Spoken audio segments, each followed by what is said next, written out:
Sure. We're on Mardu Devotee, right? Yes. Mardu Devotee, white for a creature human scout. It's a 1/2. When this creature enters, scry 2. 1, add red, white, or black. Activate only once each turn. So let's talk about the mana ability. This is what we called filtering, which is where you can turn one color of mana into another color of mana. This helps you fix for your Mardu colors specifically. I think the filtering ability is very powerful. I think the filtering ability is very powerful on a card that is worth a card. I think a 1 mana 1/2 that scries 2 kind of sucks. I understand that this can hold counters. I understand that, Mardu does care about kind of going wide, having additional bodies on the board, sometimes just pecking in for damage. But I think that this is not. It's another nice thing about this is that you can actually play this on turn 1 and start fixing on turn 2. That's actually fairly relevant, right? In terms of what range of opening hands you can keep. Yeah, that's It kind of also crazy, feels bad for your actually. opponent. It also feels bad for your opponent to remove this on curve, so, and especially when they don't know how good your mana is in hand. So this is most likely going to just survive as you're curving out if you curve this out on turn 1. But I overall think that this is fine. It's fine. I do think its filtering is not an ability to be sneezed at, though. This is a D+ for me. Yeah, I mean, I think this card could be the thing that Scotty mentioned. You said on turn 2 you can now play kind of whatever you want, and that could be a big deal having like 3 of these, for example. Then I'm like, oh, I'm gonna be heavier into white, and I'm just gonna be able to play my things.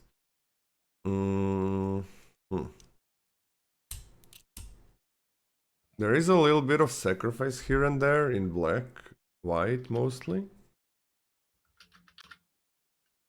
Oh. Not a huge sacrifice team, but a bit. Well, it's more about sacrificing tokens. You can sack this sometimes. It does block the 1/1s when they're trying to mobilize and have a lot of 1/1s. These guys could hold the ground, right? To double block or things like that. I'm actually gonna be on a C-. I really like the filtering. Right? I really like it. And then there's white cares about having a lot of creatures. And then white has some of the best card advantage tools on common. We're gonna get to that soon. In this set. White? What? That's not normal. Because of the one creature that draws you a card that's common. And I want to play a lot of those. Yeah, so I'm on a C-, but I can see this card being a staple in some decks. But what you usually want is having a lot of multicolored cards. A lot. Just to be able to kind of leverage this advantage. Because you are playing a 1 mana 1/2, which scries for 2 and doesn't block a lot of things. Scries for 2 is really nice. So you can just get those 3-color cards in. Let's go.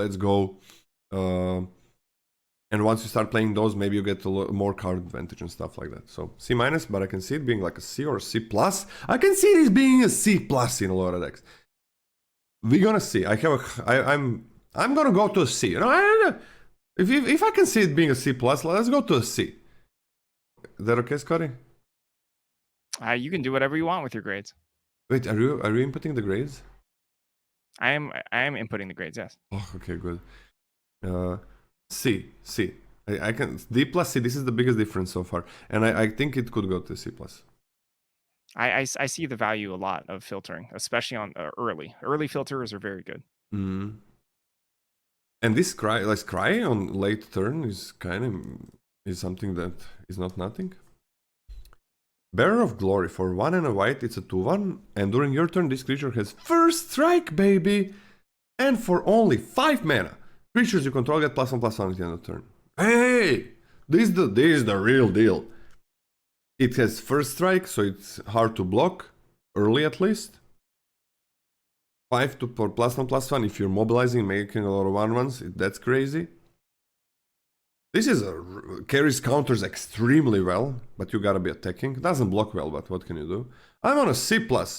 At least. This is gonna be one of the better commons in white. By the way, I love white. I've checked it. White seems amazing. We've had a lot of sets where white was kind of shitty. This one, it feels really good. What do you think? Yeah, obviously the joke is that you can cast 5 mana after the mobilized creatures come down, so they all get +1/+1. Yeah. It's really strong. So what's the grade? Coordinated Maneuver, 1 and a white for an instant. Choose one. Coordinated Didn't say the Maneuver grade. deals damage equal to the number of creatures you control to target creature or planeswalker, or destroy target enchantment. So same with the last card. The joke here is that after you mobilize, you just get a much bigger number on what you can kill. So attack, let the trigger resolve, kill before blocks, which it can be fairly strong. I do like this. This obviously has a fail case. If you're behind, you have to trade off your cards. You're not attacking. Um, maybe the number is much lower than you need it to be to kill the things that you need to kill, but it's fine. I think this is fine. This is a solid C for me.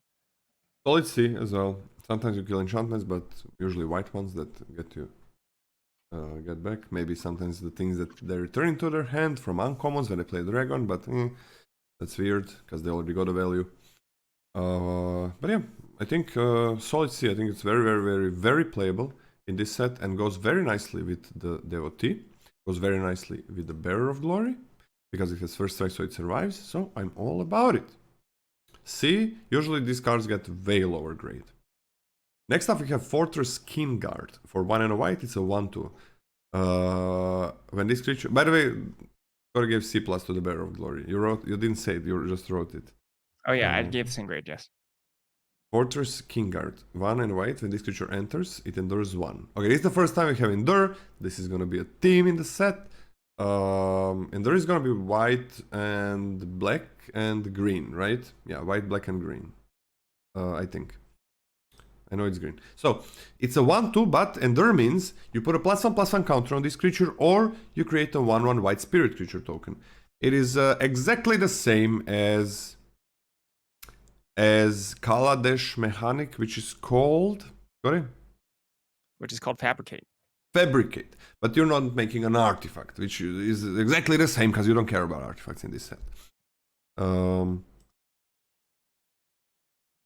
it's either a 2/3, or it's a 1/2 and a 1/1, whichever you prefer. This is a really good 2-drop, like it's 2 bodies, and 1/2 and a 1/1, not just 2 1/1s. Or a 2/3, whichever you want more. And it works with counters. This is gonna be a staple as well, I think. Because there are +1/+1 counter synergies in this set. All of the counter synergies, there's a lot of counters in this set. There is go white synergies in this set. I'm on a C+. What the hell? We cannot give all the 2-drops in white C+. Watch us. What do you give it? C+? C+. Yeah, I knew what you gave it, but I forced you to say it.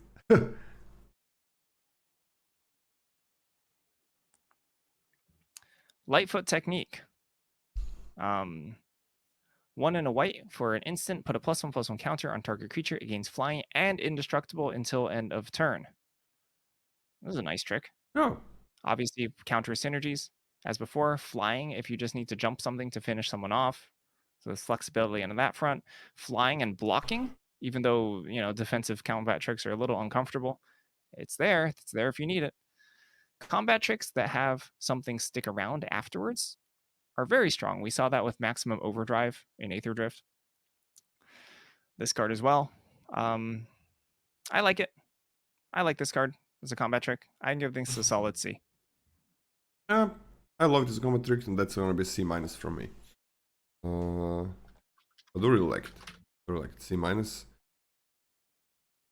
White looks like it's gonna be very good at being aggressive. But I think in white, it's a little bit weird to be aggressive if you're playing 3 colors, right? So far it seems weird.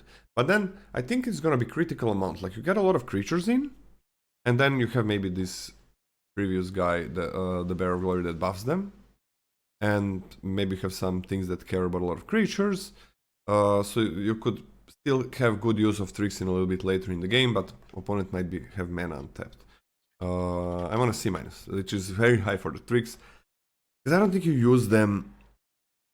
You can't pick a lot of them if you don't know if you're going to be aggressive. That's one thing. And you need creatures usually more than the tricks, just so you have those creatures. But I can see this moving to a C, because we just saw so many good 2-drops in white. So maybe you don't need to pick creatures highly. Maybe you're just going to get them. Okay, interesting. Next up, Oseus Exhale. For 1 and white, as an additional cost to cast this spell, you may behold the dragon. I already mentioned this mechanic. Behold the dragon, we are not gonna mention it again, so listen closely. You may choose a dragon you control or reveal a dragon card from your hand. You just need to have dragon somewhere in your hand or battlefield for an extra effect to trigger. So this deals 5 damage to target attacking or blocking creature, but if the dragon was beheld, you gain 2 life. If you don't gain 2 life, it's kind of whatever, because you're not getting damage through, and maybe they're not gonna attack, so maybe you kept up mana for nothing, because it has to be attacking or blocking, it's not tapped. So that's pretty shitty. Now, if you gain 2 life, that's pretty amazing, because now you're surviving while doing this. It's a very big difference between beholding and not beholding. I really don't like these effects that target only attacking or blocking, because there's a narrow time to use them, and they know that they're not very good on attacks. And you don't want to keep up mana if opponent is maybe going to say, hey, I'm not going to attack. So you can't do it at sorcery speed ever, which is a problem. I'm just going to give this a C-, because of the behold mechanic as well. It makes it much better. What about you, Scotty? I'm also, yeah, I'm not particularly on this card. Like the 2 life is a lot, but C- for timing restrictions. Usually these cards play out way worse than they Way look. worse. Okay, can we go to, maybe we go to the D+. You want to go D+? Yeah, I'll give it a D+ for me. If you have a dragon, it's better. I'm still giving it a C-. Okay. Rebellious Strike, 1 and a white. For an instant, target creature gets +3/+0 until end of turn. Draw a card. So Ben White's released a Twitter thread or whatever, Bluesky thread, Who? about Benjamin White. Okay. I think he worked on design in this set. But this is in the category of cards that they wanted to give Mardu as tools to make it threatening, so that you can't just block mobilize creatures for free. Did I even read this card? Shoot, I'm sorry. I don't think I read it. Rebellious Strike, 1 and a white. For an instant, target creature gets +3/+0 until end of turn. Draw a card. Yeah, I don't think I read it. Yeah, I don't think I read it. My bad. So this is here almost admittedly as like a niche tool for those mobilize decks to make it pretty difficult to just block 1/1s for free. That's the reason why it has no intention for your creature to survive combat, but it is punishing if your opponent does block.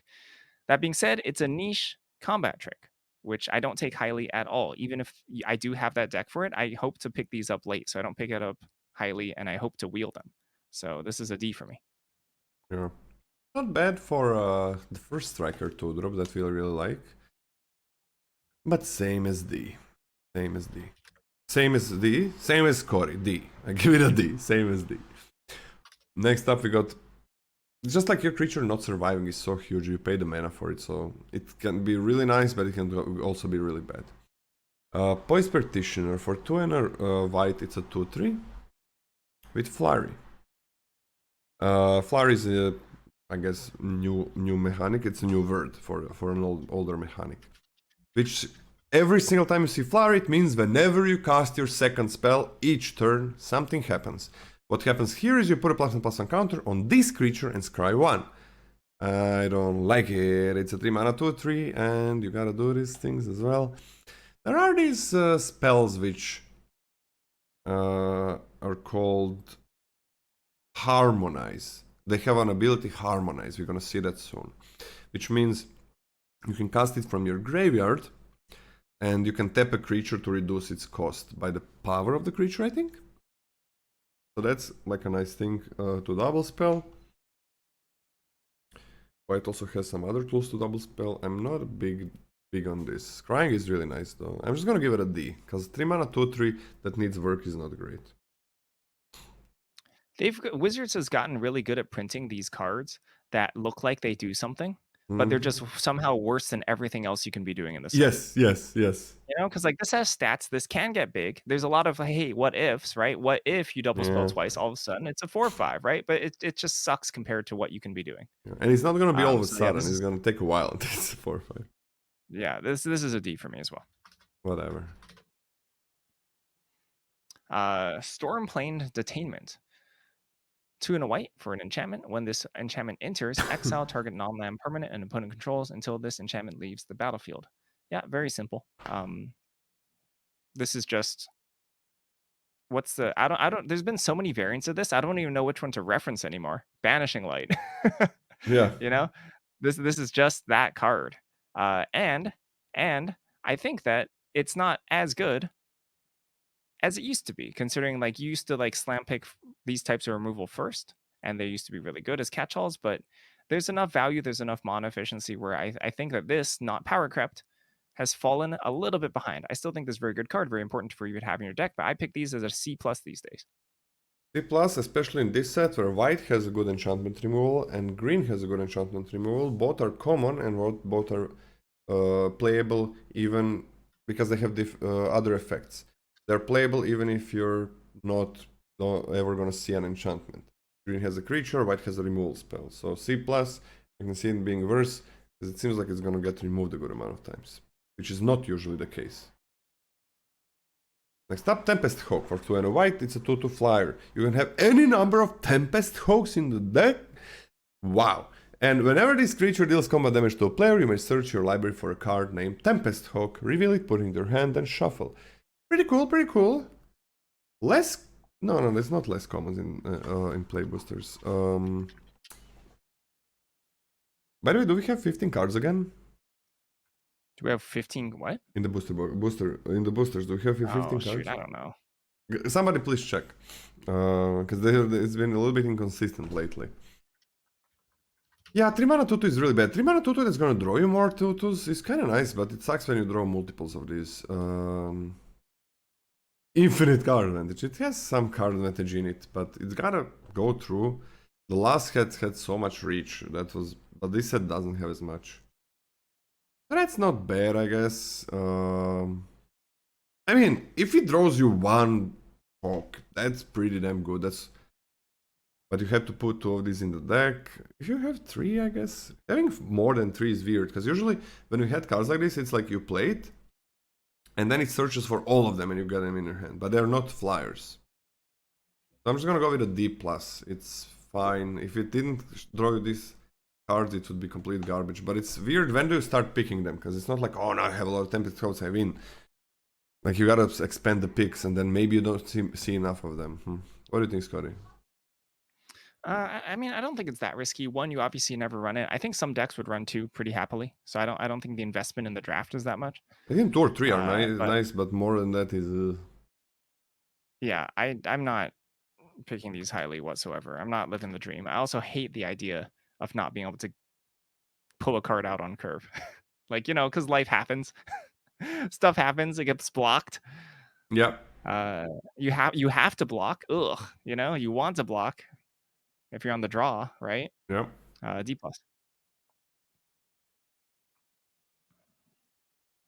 We're looking at Arashin Sunshield. 3 white, 4 mana total for a creature human warrior. It's a 3/4. When this creature enters, exile up to 2 target cards from a single graveyard, white, and tap to tap target creature. Pushed compared to the previous ones. Yeah, so this is not a completely embarrassing body. Yeah. With a very strong ability. This is a strong ability. Having your tapper start tapping on turn 5 is significantly weaker than having a tapper for cheap. We have seen way in the past this effect on 1 and 2 mana cards. This card is, in my opinion, much, much, much weaker than those, but it's still a solid ability. I do think it's fine. I think this is a C-. But I do think that having to tap your 4-drop specifically, the card that you would like to, do the attacking and blocking when your cheap card does the tapping. Having to tap your 4-drop specifically makes it much worse, even if it has the same line of text. Yeah, 4-drop. You tap a 4-drop. That's... Yes, so I'm giving this a C-. Yeah, especially because it's a common, so you can get like 1. Maybe if it was uncommon, it would be a C, because it's harder to get it, but... Because it's a decent body, right? And exiling things from graveyard, maybe you care about it, like get rid of their things. I'm gonna be on a C minus as well. Not very important, I think. These abilities work really good on 1 drops and 2 drops, but tapping a 4 drop, but it's not bad. I think it's very fine to play. So, you know. Dragonback Lancer, which is just a human soldier. For 3 and a white, it's a 3/3 flyer that has mobilize 1. This is the first time we have mobilize, right? Okay, mobilize is, gonna say it once, even though we talked about it. Whenever this creature attacks, create a tapped and attacking 1/1 that you sacrifice on the next end step, so you can still do things with it. Which is kind of nice for a 4-drop. Or a 4-drop flyer. Sorry, I wanted to say 4-drop flyer. Like, that's kind of nice. Like, you're attacking for 3, and then 1/1 is also attacking every single turn. But that 1/1, it's so much more powerful to get a 4/4 that just makes a 1/1 more boring, but more powerful. That's crazy powerful. It's crazy good. Because now you got like a lot of... You got 2 creatures. One is gonna be a clock. One is gonna double block or chump or sacrifice or go wide or something. But I kind of like this. It is a 4-drop, so it's either gonna be a C or a C minus. And it's hard to kill. It's hard to block this, and you are getting that 1/1. 3 lifelink blocks? No, there's not. Lifelinkers are 2/1s, I think. All of them are 2/1s in this set, I think. Definitely designed on purpose. Yeah, which is nice. Yeah, like imagine 2/2 lifelinker. All of a sudden, your attacks are opponent lets attacks through because they don't care. Yeah, kind of like this. I'm on a C. I'm on a C. Nah, I'm kind of a hater. Yeah. I'm not quite as into the 4 mana 3/3 stat line. I understand mobilize 1 and the synergies with it, but I'm still taking this lower as a 4-drop that you can probably easily replace with something else. So C minus. I can see it going down, but I kind of like it so. Oh, there is 2/1 with endure and lifelink. Ah, there's that 3-drop. Ooh, that's gonna be painful. Wanna go next? Oh, she fell asleep. She fell asleep below me. It's her place below me on the right. I gotta move the cam at one point. I think you should treat. Huh? I think you should treat your girlfriend a little better. She's sleeping on the floor. No. It's it's a dog. It's a dog. That's how I call her. Yeah. Riling, Riling Dawnbreaker, 4 and a white for a creature dragon. It's a 3/4 with flying and vigilance. At the beginning of combat on your turn, another target creature you control gets +1/+0 until end of turn. This is the first time we've seen Omen. Omen, which means you can cast this card as Signaling Roar for 1 and a white to create a 2/2 white soldier creature token. But unlike Adventure, instead of putting it aside to cast later, you shuffle it into your deck. So this is sort of like a split card, right? This is templated the same as Adventure. But don't get it twisted, Omen is significantly weaker than Adventure. Yeah, we already talked about it, but okay. Um, No, but continue. I'm just making fun. Go, continue. no. It's okay. I mean, this card is very good. This card is very good. Like to do something on curve, the fact that you can stuff. I mean, you can stuff 5. Okay, you can stuff like 6 5-drops in your deck and still have a good curve, Yeah. which is nutty. Nutty. That's nutty. That's nuts. Nuts. This is a threat. This is a threat on its own. They stack well. They stack well, right? Yeah. Like to push one flyer through a large reacher means that they stack well. Yeah. Like this can attack as a 4/5 with the next one. The next one attacks as a 6/4. This card is incredibly good. I think this is the best common we've seen by so far by a decent amount. I think this is a B minus. This is a 3/4. But this is B minus 3/4. Not a 3/5. Did you read it as a 3/5? I don't think so, but Oh, you said the next one attacks as a 4/5. Oh, okay, my bad. I was just making sure so your grade is right. So what's your grade? Yeah. B minus. Oh, absolutely on a B minus as well, man. This is so nice. It's like, yeah, it's a 2-drop weaker than the other 2-drops, but still a very reasonable 2-drop. And your deck is also gets better, right? I mean, and it has an immediate effect as a 5-drop. So yeah, stacking a ton of 5-drops in the deck seems great. I love this. And I love the next card the most in white commons, and it's the last white common. Salt Road Beast. For 5 and a white, that's 6 in total, you get a 4-3. Oh no. When this creature enters, you draw a card. Oh yes. And this spell costs 1 less to cast for each creature you control. This is gonna be one of the best commons in the whole set, if not the best common in the whole set. One of the top 3. I think it's gonna be one of the top 3 commons in the whole set. You play, I think, any amount in a white deck. You have these really good 1-drops, 2-drops. You have 5-drops. Talking about the last card, right? You have 5-drops that you can play as 2-drops to still affect the board constantly. It's gonna be so hard not to affect the board in white. And then you have mobilized creatures in white and other colors. Some commons, more uncommons. That are sometimes these ones are not going to be able. The opponent is not going to be able to block them, so they're going to be sticking around before they get sacrificed on the end step, which means you could play this for even less. You play any amount of this, 23, but then 23 of these dead by turn 4. Yeah. I am gonna be on a high B minus, but I can see this being a B. I cannot see it being lower than that. You're casting this on turn 4 with a 2-3 curve, assuming you don't trade, right? Yes. Which is fine. That's fine. That's amazing. That's Where crazy it gets powerful. nutty. Well, I mean, if you don't trade specifically with those conditions. True. Yeah. So in those conditions, is really powerful. If you're forced to trade, you're on the back foot, etc.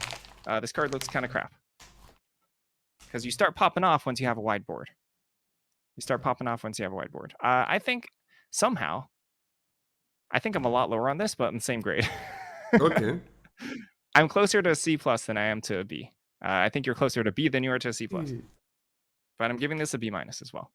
I do think that where this card goes nuts is when you're established and you're sort of like just popping this for like 2-3 mana, etc., and going off. But I do think that there's fail cases that can't be ignored here.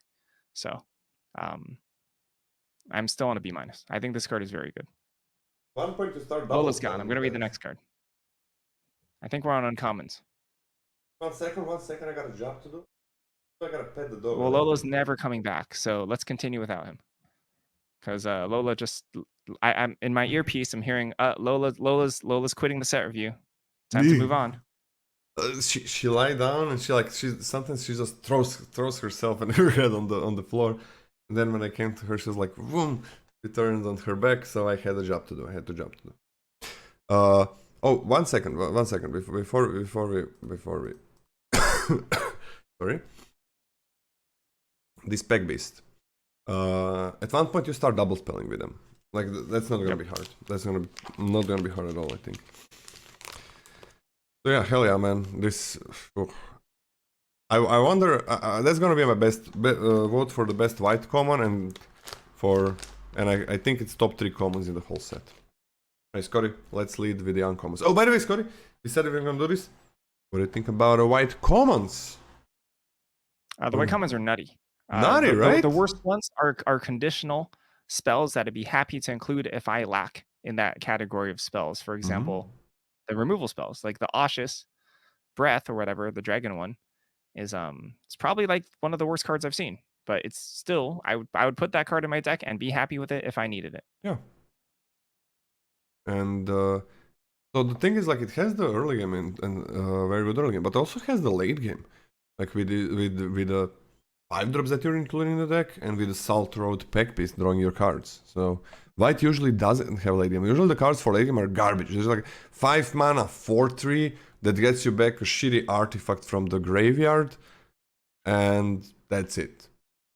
In a set that doesn't care about 5 mana 4/3. So extremely excited about white commons. Seems amazing. White is gonna be a great color in this set. Wanna go to the uncommons? Yeah, Descendant of Storms, white for a creature human soldier. It's a 2/1. Whenever this creature attacks, you may pay 1 and a white. If you do, it endures 1. Meaning, on turn 2, it can attack as a 3/2. which is nice, or it can start pooping out spirits for 2 mana. Pooping out spirits for 2 every single time, and this has to attack is not super exciting. But the fact that this can grow itself so it can continue attacking and continue doing its thing, and then poop out spirits when you're like pretty confident, like this will either trade or go uncontested, not the worst. It's a little expensive, and I basically only do this effect when you don't actually have something more proactive to develop with the board. We've seen a very similar card like this in Kaldheim, which is playable, but I don't think that this is the like it looks like it's a snowballing effect, but because you have to dump a fair amount of your developmental mana into it, it's not a snowbally card. I really don't think you're not going to feel like I'm so far behind because I let my opponent use this ability twice. It's not going to feel insurmountable. Your opponent paid 2 mana and they got an effect, and it's not going to feel like the end of the world for you. It's going to be fine. Um, so I think overall this is like a C plus for me. Yeah, but this is a 1 mana 2/1 that can trade. There are gonna be situations. I think it's better than the white one in Kalkheim, which was great. So go white matters. It's wonder that can get another thing. But I think there are gonna be times you play this on turn 1, you make it into 3 on turn 2, you make it into 4/3. You're on the play, right? That's like the dream scenario, obviously, for any 1-drop. And turn 3, 4/3. And they're just getting damaging, and then maybe you have the indestructible trick. And you can just like, you can kind of snowball. It's not really a snowball, but you can keep attacking with a 1-drop. And the thing is, spending the first 3 turns to get a 4/3 in play, it's not that bad. And that 4/3 has some text that's gonna make a 1/1 maybe later or whatever. So that's not that bad. Like a lot of times you just play your 3-drop as the first thing that you do. That is limited, right? It happens. You wanna have 2-drops instead of 3-drops for that reason, so you can play a 2-drop on turn 2, a 2-drop on turn 3, but sometimes you just don't get that. So very, very versatile. I'm on a high C+, and I can... High C+. Very nice 1-drop. UT beyond that, this one is really cool. For 1 and a white instant, as an additional cost to cast this spell, sacrifice a creature. Creatures you control gain indestructible until end of turn. Put a +1/+1 counter on each creature you control. Okay, instant speed. This is instant. Everything you get grows, and everything you get is indestructible. Now, of course, usually these cards are... When we see these cards, usually they're bad. Because it's like, oh, how often does opponent block 2 or more creatures? Not that often. How often does like +1/+1 or +2/+2 matter so you can actually trade it? Not that often. But nothing is gonna die that you have except that creature that you sacked. You don't even have to use this.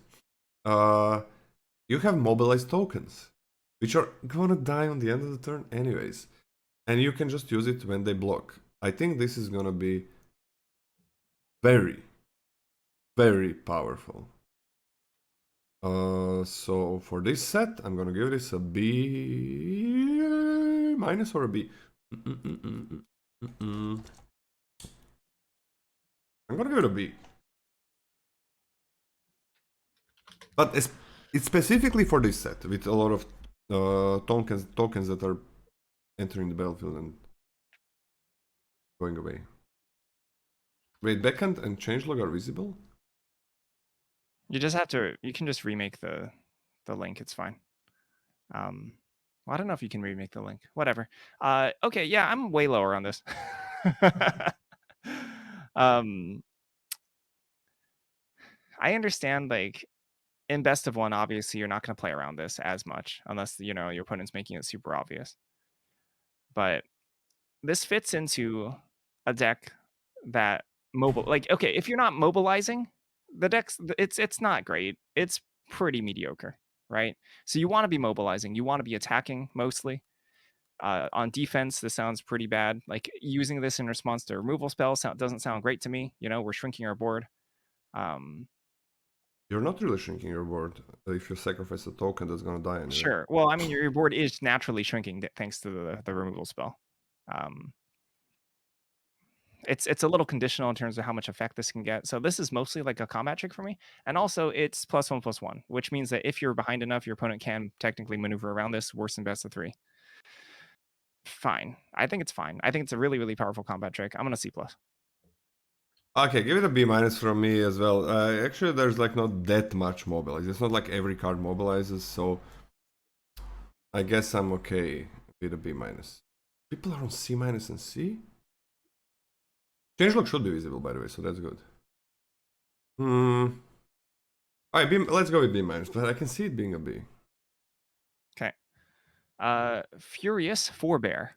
1 and a white for a creature, Spirit Warrior. It's a 3/1. Whenever a creature you control dies while this card is in your graveyard, you may pay 1 and a white. If you do, return this card from your graveyard to your hand.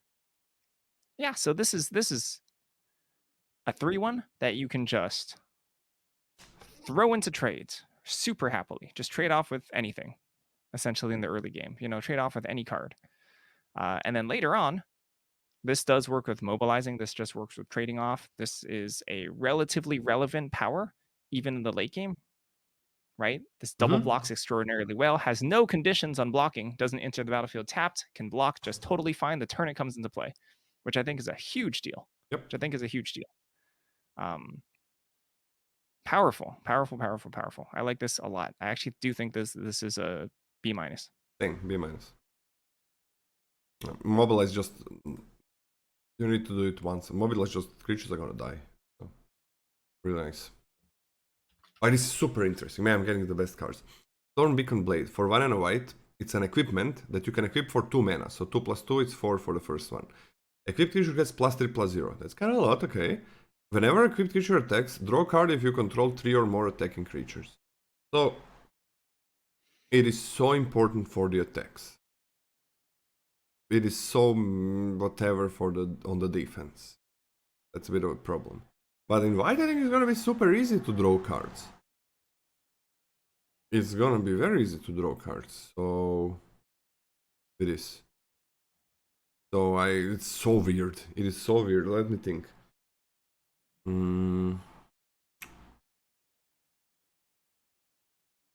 don't think you ever want to put it on mobilized things. I mean, you can't, I know, but that seems really bad to do it there, because you're always gonna have to re-equip them. For white, I kind of want to give it a C+, man, but let's start with a C. Also great with that first strike creature, 2-drop common. Good with mobilize, because your creature trades or draws you cards much easier. C plus or C? I'm gonna be on a C, but usually give low grades to this one, but I think it works in this archetype that goes pretty wide. What do you think? Just in white in general. Yeah, I think. Yeah, I think that this is probably the best set for this type of effect. Yeah. I do think that white has the capability to go wide. I do think that you can draw cards off of this in your white aggressive, like proactive Mardu decks. And I think this card sucks. I think this No, card is garbage. it's okay. I don't love the idea of paying 2 mana, then paying another 2 mana to equip, which is after everything kind of goes right for you in terms of the developmental stages of the game. You're not being beaten down. You're the one proactive. Um, this effect is too weak to not have a little bit more consistency on the draw trigger. I'm on a D plus. I think I'm still gonna stay on C. I think that's just white is super good at affecting the board. I think better than most other other decks. And with mobilize, you just need like 2 creatures, with one of them having mobilize 1. Super slow. It's like late game tool. I'm okay with it. I don't think there's that much card in this set. What are you? Sun Pearl, Kirin. 1 white for a creature, Kirin. It's a 2/1 with flash and flying. When this creature enters, return up to 1 other target non-land permanent you control to its owner's hand. If it was a token, draw a card. The token clause, very nice with mobilize, deal damage, post, bounce it, draw a card.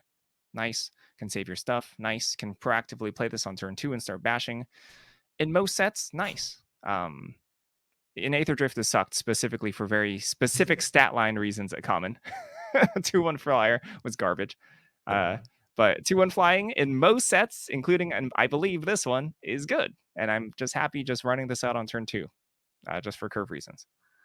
So yeah, I like this a decent amount. I'm gonna give this one a C plus. Oh wait, only your stuff? I'm gonna ban you, Tyver Lala. What is it? A 2 mana bounce dirt creature, flash 2 on flyer? And Lala. Ban Lala, that would be Do it. a bomb. Not a B minus, man. That would be like an A minus or something. So this, yeah, bounces your creature. So 2-1 flyer, as Cody said, good. Don't think about the last set. So much reach. 1-1 flyers, not very good. But in this set and every other set, I think it's great. Another thing is, you bounce. You can save your creatures. You just play it on 2. You're happy, super happy. Play it on 2. It's nice. There we go. You can save your things. Anything that you have, you save it. That's beautiful. You have mobilize. You attack. Opponent blocks the 1/1 or whatever, or they don't. You play this and you draw a freaking card. What do you give this? C+. I want a B minus. That don't draw me a card so many times. Just a 2 mana card that draws me a card. Oh, B minus is great. Dalkovan Pack Beasts. Oh, for 2 and a white, it's an Ox. 0/4 Vigilance. Mobilize 3. So whenever this attacks with Vigilance, you get 3 1/1s. Well, if you care about that, that is a crazy synergy. Crazy synergy with like going wide, maybe getting that +1/+1 indestructible. There's we're gonna get to that much later in the set review. There's like an uncommon 3-drop that for 1 mana sacrifices a token to draw your card. There's that. They kind of gotta stop attacking a lot of times when they play this, but it's still a 3 mana 0/4. So how do we grade this, Scotty? Do we give it a ceiling? How do I'm we okay do with this? the ceiling. I'm okay with giving a relatively high ceiling. Yeah, because like maybe if you're gonna give it a ceiling, then I can give it a C minus base, for example. But a ceiling could That's be exactly where I was at. yeah, ceiling B minus. Yep, I'm happy. Okay. This card can be absolute crap. There's going to be sometimes you're playing and your opponent's going to cast this and you immediately know that has no business being in their deck. No, that's true. Also on a lot of but- boards it's gonna be weird. But yeah. Yeah. 3/1 4 creatures attacking is nothing to scoff at for 3-drop.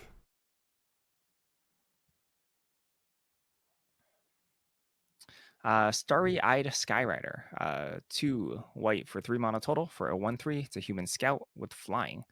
Whenever this creature attacks, another target creature you control gains flying until end of turn. Attacking tokens you control have flying.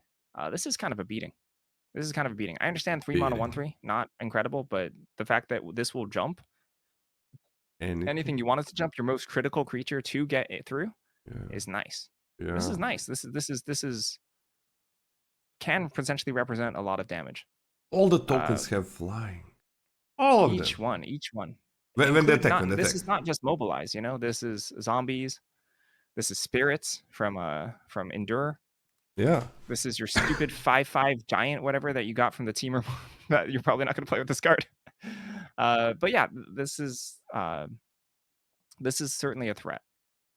There's a 5 that makes 2/2s that you play a lot of them.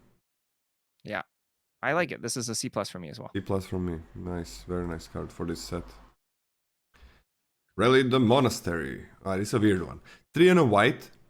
This spell costs 2 less if you cast another spell this turn. So if it's for 4 mana, you just play it. You can play it for 2 mana if you cast something else. Not that easy.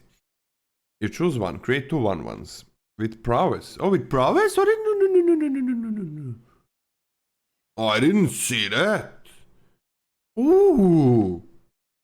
They got prowess. Okay. The next effect is you up to 2 target creatures you control each get +2/+2. And the last effect, destroy target creature with power 4 or greater. Wait, I mean 4 mana get 2 1/1s with prowess is playable. But if you can play it for 2, that's enough. And then you have a lot of things to choose from, like kill something with power or 4 or greater. Okay, big deal, big thing dies. 2 things get +2/+2. That effect is usually not that great, but when it's good, it's broken. So that's the thing, like this second effect is pretty bad because usually it costs a lot, like 3 mana or something. And then how often do 2 creatures get into combat And you can use +2/+2 on both of them, and that does something important. Usually, most of the time, no. This is a timid trap where people are like, yeah, I attack me with my 2 or 3 things, which doesn't happen that often again. And then they block 2 of them, and then +2/+2, I kill 2 of their creatures. Now, this is something that doesn't really happen a lot in Limited. But if that's an option, when you can kill something big or create 2 1/1s, and if you can play it for 2, that is crazy. Like that +2/+2 to 2 creatures for 2 mana, that's really good. So that's the thing, like having conditional cards, we've had a good amount of them. Like where one effect on its own is not good for Limited, because when it's good it's crazy, but when it's not, it's absolute garbage. So this time, when it's good, it's gonna break the game. But you can always make 2 guys with prowess or kill something. This card is actually crazy. I didn't see the prowess here. Prowess is a seller for me. B- at least for this one. Like, what do you think, Scotty? Yeah, I'm on a B-. This very nice flexibility. The flexibility is makes this actually extremely strong in my opinion. The fact that none of the modes are like incredibly embarrassing on their own, except for the bottom 2 modes are actually quite poor for 4 mana, but the double spelling aspect of it makes this really strong, really strong. B- as well. Okay. I can see this being a B for such a crazy flexibility. Like, no matter what you do, one of these 3 effects is gonna be great. Like, it's always gonna be great. Like, one of these gotta be great. Man, I'm so close to a B. Teaming Dragonstorm, 3 white for an enchantment. When this enchantment enters, create 2/2 white soldier creature tokens. When a dragon you control enters, return this enchantment to its owner's hand. So for 4 mana, you get 2/2 white creature tokens. We've seen cards that just do that. And that's it. Yep. And that's it. And Yep. this somehow you just bounce it and you can get 2 additional 2/2s later? What in the world? And tokens matter in this What set in the more. world? That's wild. Like, I think that these enchantments across the board, I mean, this is the first one we've seen of this effect. This is a cycle, by the way. There's one in each color. Strong, very strong. You like, honestly speaking, this is playable even if you never bounce it, and you just have dragons that you do want to play anyway. I think this is an actual B. Okay, white. So other colors, when we are talking about common dragons, other colors have common dragons that are fine, like green one. They're okay. They're okay. They're okay. But white one is amazing because you can put a crap ton of them. In your deck. So when we talk about dragons not playing a lot of them, white can. White is I think the only color there's gonna be like, I'm always playing a crap ton of dragons if I get them. Because these are normal 2-drops, like vanilla 2-drops, but later on they become pretty good 4-drops, 5-drops, like pretty good 5-drops, like Flying Vigilance 3/4. So, and this is 4, right? White dragon costs 5. So with that dragon, I'm on a B as well. You got a B? I'm on a B, yes. I can see it being a B+. But let's start with a B. Ceiling B+? Like, I know that it's not gonna be ceiling B+. I don't think we need a ceiling for this. It's just super strong. If you want to give it a B+, just throw it on there. We are probably gonna move it to a B+ at one point, because, Jesus, like, you just play it, right? You just take it, never bad. Yeah, okay. And then white dragons, which even if you play the 2/2, they go back in the deck, so you can draw them again. Man, what a card. There is a cycle of these Dragonstorms. Every color will get one. This one is, I think, the best, but we're gonna see soon. Next up, we got Speaker Bodyguard. For 3 and a white is a 3/4. When this creature enters, return target non-land permanent card with mana value 2 or less from your graveyard or hand. It also has Flurry. Whenever you cast a second spell each turn, tap target creature opponent controls. Okay, decent body for 4. Casting 2 spells means you can attack more, or maybe gain some life when you're blocking, but it's going to be hard to do it on their turn, so on your turn. And you get to cast the second spell a good amount of times, as you get back your 2-drop or 1-drop. There are non-land permanents. We went through uncommons for 2 mana that sacrifice themselves to get some creatures, so you can get that back and get more lands. So that's great. If you get back your 2-drop here, this card is crazy. I'm gonna be on a B minus for this one as well. Man, white, everything is a B minus on white. At least a B minus. Because you have those uncommons that you just get in the deck, so even in super late game, it's gonna be great. Or just trade the 2-drop. But if you have a ton of those dragons that get you the tokens, you're not gonna have that many 2-drops, but that's just a possibility. Whatever, you have a lot of dragons, that's great. What do you think, Scotty? Yeah, I recognize the power of this effect. I also am a little bit afraid of its conditionality. In terms of like, if you draw this not just on turn 4 with the 2-drop you traded, if you draw this later than that and your 2-drop is outmoded, like, you don't really care about what 2-drop you get. I'm not super happy about it, but it's fine. It's a C plus for me. Okay. Okay. 1 second, I'm putting in grades. Ooh. This is Loxodon Battle Priest. 4 and a white for a creature Elephant Cleric. It's a 3/5. At the beginning of combat on your turn, put a +1/+1 counter on another target creature you control. This is low investment for a pretty dang good effect.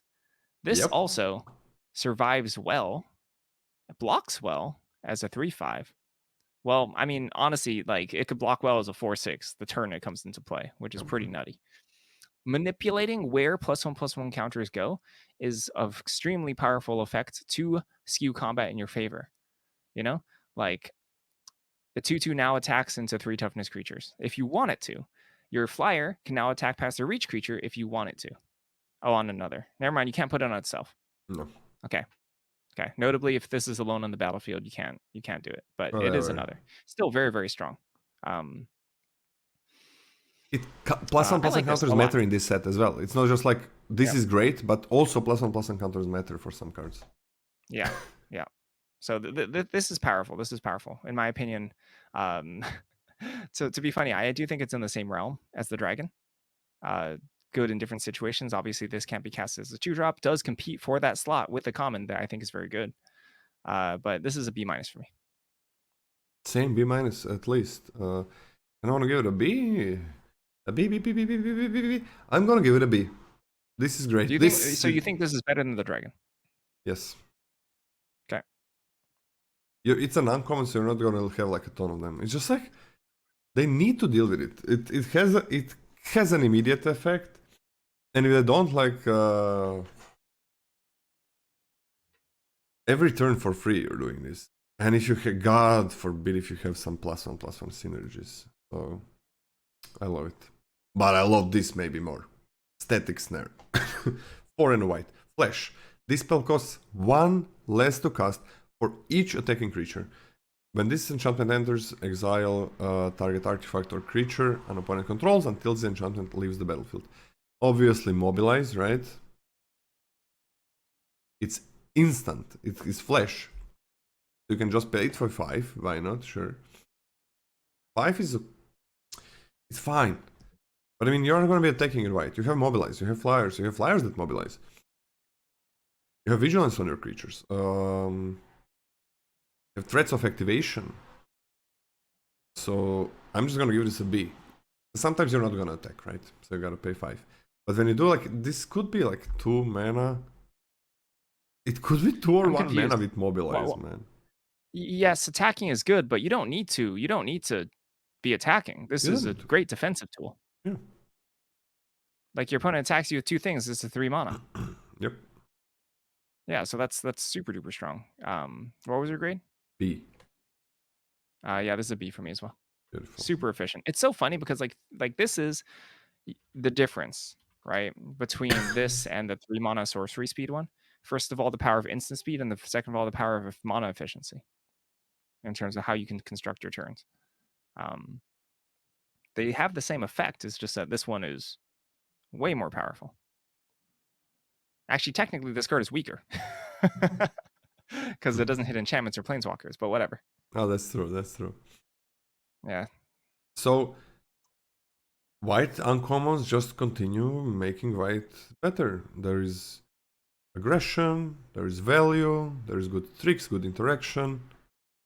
It seems like white has it all. And I would be very surprised if white is not going to be an amazing color, which usually I don't like, but this time kind of has it all. It's not just like crazy aggression and that's it. What do you think?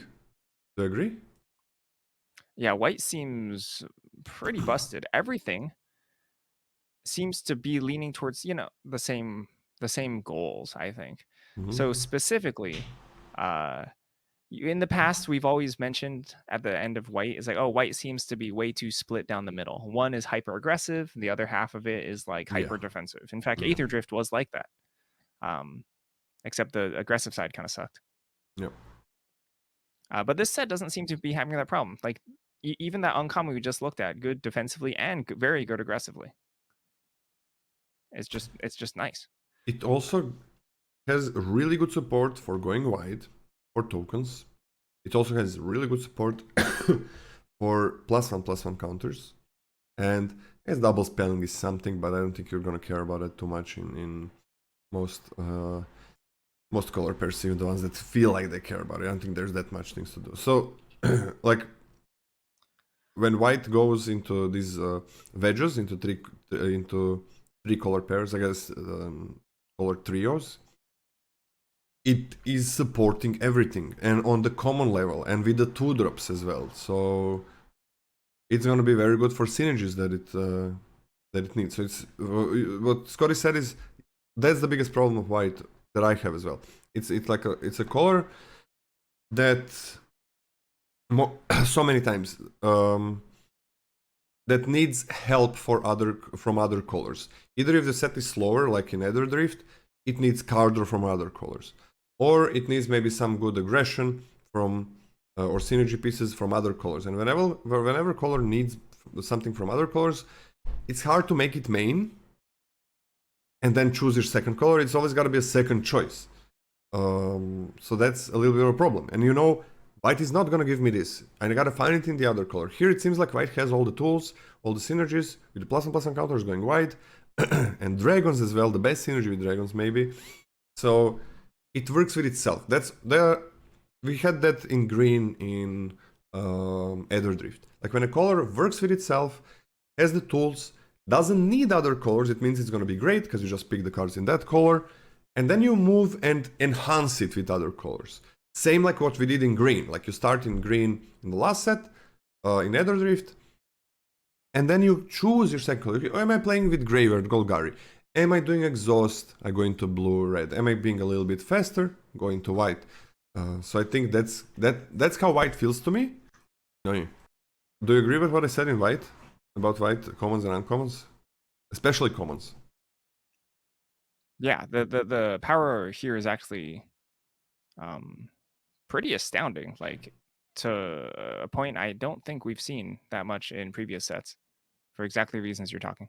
Nice. Okay, if you don't agree, that's even better, but we can go to the rares. Okay, Voice of Victory, 1 and a white for a creature, Human Bard. It's a 1/3 with Mobilize 2. Your opponents can't cast spells during your turn. This is a fine 2-drop. Your opponents Fine. can't cast spells during your turn is fine. It's a fine effect. You really liked Grand Abolisher in Foundations. I thought the card sucked. But this is better, I think. It hits harder, and if this can survive combat and you can back this up with tricks, etc., it's nice and has some synergies, and you get those synergies early, which is very, very nice in my opinion. I think this is a good 2-drop. For Wait, me, what's this is a B-. Grand Abolisher? Remind me. White 2/2, same effect. And that's it. Yeah, like that's first. It's a white, so it's not a 2-drop. It just looks like one. Sure. So that's the thing, and then it's a 2/2. And Yep. you just play this always on turn 2 if you can, and it attacks for 3 damage. Yep. It works Much with better. all the synergies, go white tokens, and yeah, this is crazy. I'm gonna go with a B. Okay. I'm gonna just this is crazy 2-drop. It works with everything so well. Like you play this, wait. And on turn 3 you can play that 4/3 that draws your card. Like probably not. Yeah, no, probably not. Yeah, this is just so good. Okay. Next, Anafenza, Unyielding Lineage. For 2 and a white, it's a 2/2 with flash and first strike. Whenever another non-token creature you control dies, An offensa endures 2? So it eats the opponent's 2-drop. That's kind of crazy. And if you're attacking and things are gonna die or blocking, like if it... Wow, wait. So if just one thing dies, it can eat things. Like 2 to first strike flash is irritating. It can eat 2-drops and 3-drops. So you can have immediate effect if something is gonna trade. Which means you get a 2-2 or... Holy. Or you get 2 +1/+1 counters on it. And there are some sacrifice synergies as well. Wait, this is wild. I'm gonna B+ for this one. Every time something no token dies, you get a 2-2 with flash first strike. Okay, yeah, B+. That's crazy. Yeah, this is crazy. B+. Nutty card. Oh, board vibe. Clarion Conqueror. 2 and a white for a 3-mana creature dragon. It's a 3/3 flying. Activated abilities of artifacts, creatures, and planeswalkers can't be activated. This includes yours. Watch out. It includes yours. It's a symmetrical effect. That being said, 3-mana 3/3 flying. Kind of nice. Kind of nice. You just have to be aware that you don't get majorly tripped up by this. And if you don't, in deck building, then you can sometimes trip up your opponent. But a 3-mana 3/3 flyer is already a nice stat line. It's fine. C+ for me. Is a 3/3 mana flyer for 3? Is that a B-? Is it a B-? I don't think so. I think it is. I'm gonna go with a B-. Okay. 3 mana 3/3 flyer, I think it's a B-. And then this effect, you choose when to do it. Sage of the Skies. For 2 and a white, it's a 2/3. Whenever you cast this spell, if you've cast another spell this turn, copy this spell. It's a flying lifelinker. Okay, I mean, 3 mana 2/3 flying lifelinker is crazy powerful. 3 mana 2/3 flying lifelinker that you get a copy of it. When when you play a 2-drop on turn 5, that's completely wild. This is a bomb. I'm gonna go on an A- for this one. This is a bomb. Like it's just a 2/3 flying lifelinker is crazy, but it's so much better. Yeah, I'm on an A-. That's a bomb. Yeah, this is nuts. A-. You can't get it all the time, but it's fine. 2/3 flyer is lifelink. That's nutty. great. That's like the best thing Pretty you can do on turn 3. Sorry, I talked over you. My bad. No. I talked over you. Get it right. Anyway, yeah, great. United Battlefront. 3 and a white for a sorcery. Look at the top 7 cards of your library. Put up to 2 non-creature, non-land permanents with mana value 3 or less from among them onto the battlefield. Put the rest on the bottom of your library in a random order. I do not think that there's enough density of non-creatures in the set for you to play this card. This is an F for me. F. Don't play these guys. Just don't play. Take our word for it. No need to lose. I think if you have trouble, understanding how much density you need, and you played a set where Collected Company was legal, for example, Duskmourn, you could basically never utilize that card. Collected Company was pretty much an F in Duskmourn as well. And everyone has 2 drops. Everyone has 3 drops. And you can just barely ever hit Duskmourn, I guess. Because of the Manifest Dread. It's true. But yeah, it's really, you need a lot, and there's not a lot. You never have enough. You never have enough in any limited deck, basically, for Collected Company to be any good. Like, every 4-drop is gonna be better. Every 4-drop in the game. Okay. Now... But this one you have way less. Yeah, this one you have way less of. Now we go to the Elspeth Stormslayer for 3 and double white. It's a 5 loyalty planeswalker that has static ability. If 1 or more tokens would be created under your control, twice that many tokens are created instead. Mobilize, 1/1s, endure, 2/2s. There is a lot of cards that work with this. A ton. Let's forget about that for a second. For +1, you create 2 1/1 white creature tokens. You create 1, but it doubles, right? So you create 2 1/1s. For For 0, you put a +1/+1 counter on each creature you control, and they all gain flying until your next turn. So they're gonna be flying, they're gonna be blocking every single creature for 0. Okay, that's kind of okay. For mine, like, you just kill them for 0 so many times. And mobilize, and if you have any mobilizers, they're gonna make double the tokens at that point, and they're not gonna be blocked probably. For -3, destroy target creature an opponent controls with mana value 3 or greater, so you're not killing 2-drops, that's about it, and 1-drops. So you kill basically any creature for -3. You make for +1, making it a 6 loyalty, you make 2 1/1s.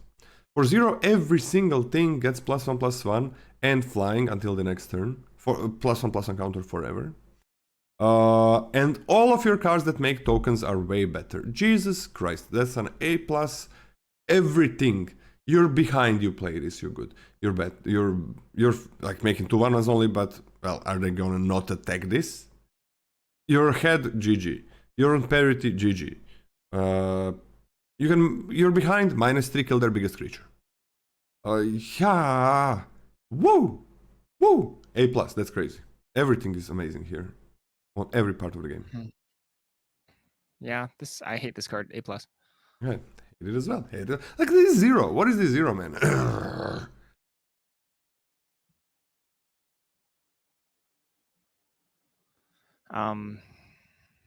I'm depressed now, but Smile at Death. It's a 3 mythic. white It's a white for an mythic. enchantment. At the beginning of your upkeep, return up to 2 target creature cards with power 2 or less from your graveyard to the battlefield. Put a +1/+1 counter on each of those. Whoa. You have to build around this slightly. Slightly. I would like a larger density of 2 power creatures. But when you have this card's nuts. This card is pretty nuts. I do think this is like a B+ because it does take a little bit of work. It does require you to have a graveyard.